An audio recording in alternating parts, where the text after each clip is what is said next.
नमस्कार स्टूडेंट, सरस्वती माँ coaching centre में आज हम आपका फिर से स्वागत करते हैं।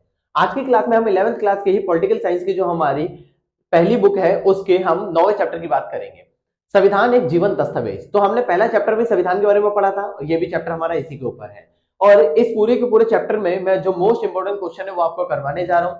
बहुत ही ज्यादा शॉर्ट टर्म में मैं आपको इसे करवाऊंगा, यानी कि कम से कम 20 से 25 मिनट में इसे हम पूरी करने की क्या करेंगे, कोशिश करेंगे, ताकि बहुत ज्यादा तेजी से हमारी क्या हो सके, रिविजन हो सके। हर साल का देखो रिजल्ट आता रहता है। आप हमारे चैनल में पहली बार आए हो तो चैनल को सब्सक्राइब करो, ठीक है। ज्यादा देर ना करते हुए वीडियो की क्या करते हैं, शुरुआत करते हैं।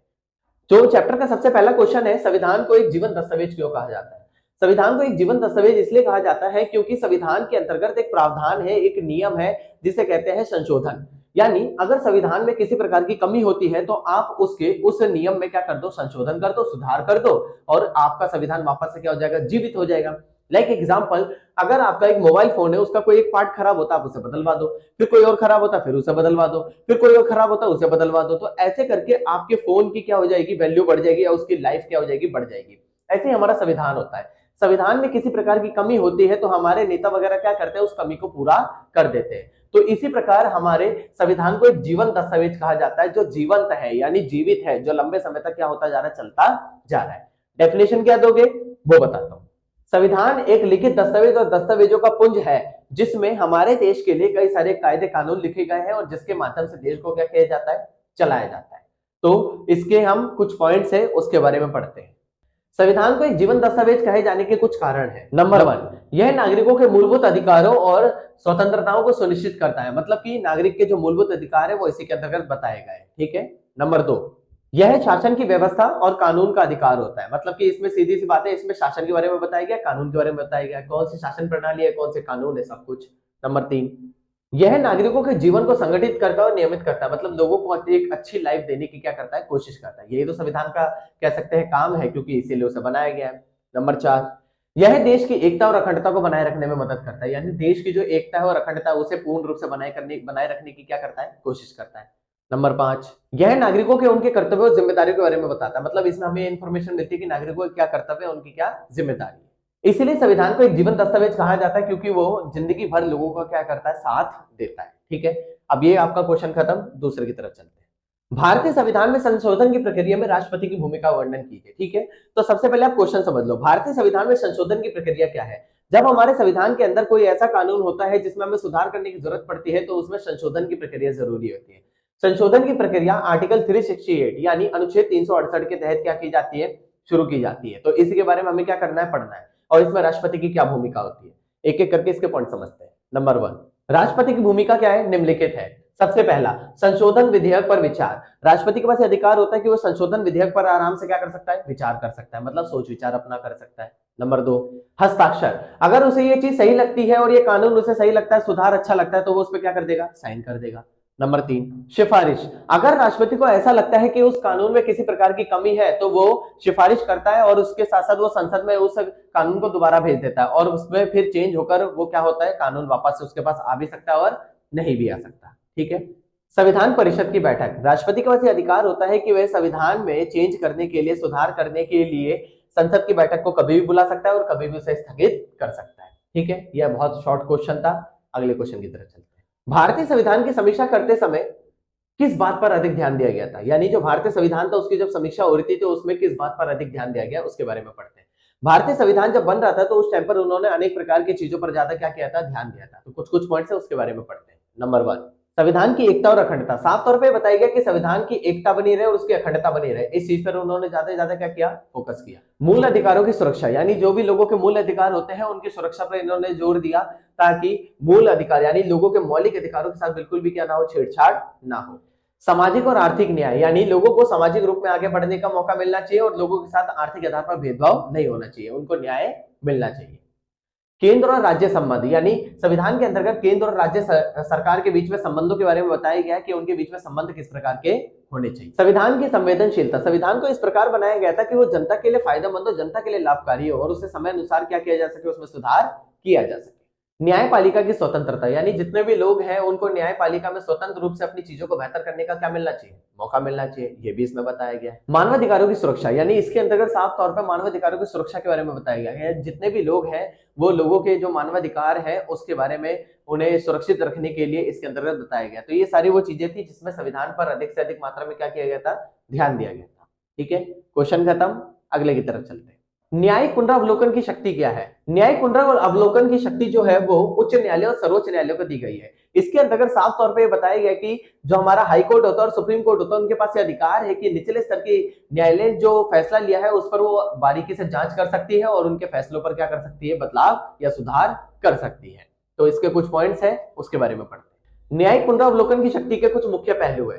नंबर 1, कानूनों की संवैधानिक वैधता की जांच करना है, यानी जितने भी कानून होते हैं उनकी संवैधानिक वैधता की जांच की जाती है कि जो कानून है वो किस प्रकार लोगों के लिए बेहतर है, किस प्रकार वो लोगों के लिए ज्यादा से ज्यादा फायदेमंद है। नंबर 2, सरकारी कार्यवाहियों की जांच करना। सीधी सी बात है, जो सरकारी कार्य होते हैं ना उनकी ये जांच करने के लिए क्या होता है, ये उच्च न्यायालय और सर्वोच्च न्यायालय को अधिकार दिया गया है कि वो बारीकी से जांच करते हैं कि जो सरकारी अधिकारी है वो किस प्रकार अपना काम कर रहे हैं या नहीं कर रहे। संविधान के प्रावधानों की व्याख्या, यानी संविधान के अंदर जितने भी प्रावधान किए गए उन सबकी ये क्या करते हैं, व्याख्या करते हैं। कानून और सरकारी कार्य को रद्द करने की शक्ति, यानी न्यायालय के पास अधिकार होता है कि अगर कोई कार्य ऐसा हो रहा है जो सरकार जनता के लिए फायदेमंद नहीं है तो उस पर ये क्या लगा लेते हैं, रोक लगा लेते हैं। संविधान के अनुच्छेद 32 और 226 के अनुसार रिट जारी करने की शक्ति, यानी हमने रिट पढ़े थे ना, तो उसमें ये क्या बताया जाता है कि जब कभी बड़े स्तर की न्यायालय छोटे स्तर के न्यायालय के फैसले से खुश नहीं होती है तो उसे क्या करती है, परिवर्तित कर सकती है। ये भी आपका छोटा सा क्वेश्चन था, अगले की तरफ चलते हैं। साधारण बहुमत और विशेष बहुमत में क्या अंतर है? देखो, साधारण बहुमत क्या होता है, संसद में ना दो प्रकार की प्रक्रिया होती है। बहुमत मतलब होता है मेजोरिटी, ठीक है।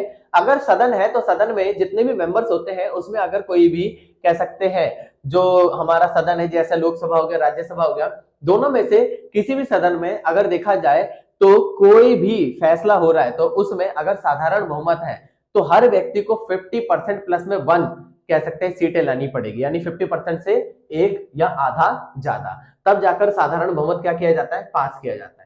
तो साधारण बहुमत के बारे में पहले बात कर लेते हैं। संसद में किसी भी कानून की प्रक्रिया में अगर देखा जाए तो साधारण बहुमत की प्रक्रिया इस प्रकार होती है जिसमें किसी भी कानून में सारे के सारे सदस्यों में से 50% प्लस में 1 सीटें उनको लानी पड़ती है। ठीक है, तो इसी के बारे में हमें क्या करना है, पढ़ना है। तो यानी वोट उन्हें क्या करने पड़ेंगे, अचीव करने पड़ेंगे। साधारण बहुमत साफ तौर पर बताया गया, सदन में जितने भी सदस्य उपस्थित है उसमें 50% प्लस में 1 सीटें चाहिए। साधारण बहुमत का उपयोग जो मोस्टली किया जाता है वो किसमें किया जाता है, वो व्यवसायिक मामलों में किया जाता है और जो सामान्य काम होते हैं उसमें इसका क्या होता है, इस्तेमाल होता है। बात करते हैं विशेष बहुमत की। विशेष बहुमत वह बहुमत होता है जिसमें सदन में उपस्थित सभी सदस्यों में से 67%, ठीक है, लोगों की क्या चाहिए, मंजूरी चाहिए, यानी 2/3, 67%। विशेष बहुमत में साफ तौर पर बताया गया कि या तो 2/3 लोगों की जरूरत है या फिर 3/4 लोगों की जरूरत है, ठीक है, उनकी मंजूरी चाहिए। नंबर 2, यह है जो फैसला होता है इसमें हमेशा याद रखना गंभीर मुद्दे होते हैं तो उस पे इन पे ज्यादा क्या किया जाता है, फोकस किया जाता है। विशेष बहुमत का जो उपयोग है वो मोस्टली क्या किया जाता है, दीर्घकालिक उपायों के लिए, मतलब कि लंबे समय के जो उपाय होते हैं उस पर ये लोग जारी करने की क्या करते हैं, कोशिश करते हैं। तो साधारण बहुमत और विशेष बहुमत में यही अंतर था। साधारण में क्या होता है, आप आसानी से चीजों में बदलाव कर सकते हो, लेकिन विशेष बहुमत में आप आसानी से बदलाव नहीं कर सकते हो। ये भी क्वेश्चन खत्म, अगले की तरफ चलते हैं। भारतीय संविधान में साधारण बहुमत किन किन विषयों के आधार पर किया जा सकता है? सीधा सा है आपका क्वेश्चन कि अगर ऐसे कौन कौन से प्रावधान है जिसमें हम भारतीय संविधान में आसानी से क्या कर सकते हैं, अपनी चीजों में बदलाव कर सकते हैं, या कौन कौन से ऐसे नियम है जिसमें हम संशोधन कर सकते हैं। नंबर 1, संविधान के अनुच्छेद 4 में साफ तौर पर बताया गया कि राज्य के नाम, उनकी सीमा और उनके क्षेत्र में आसानी से क्या किया जा सकता है, परिवर्तन किया जा सकता है साधारण बहुमत में। नंबर 2, संविधान के अनुच्छेद 169 यानी 169 में साफ तौर पर बताया गया कि जो विधान परिषद होती है उसमें आसानी से हम क्या कर सकते हैं, संशोधन कर सकते हैं।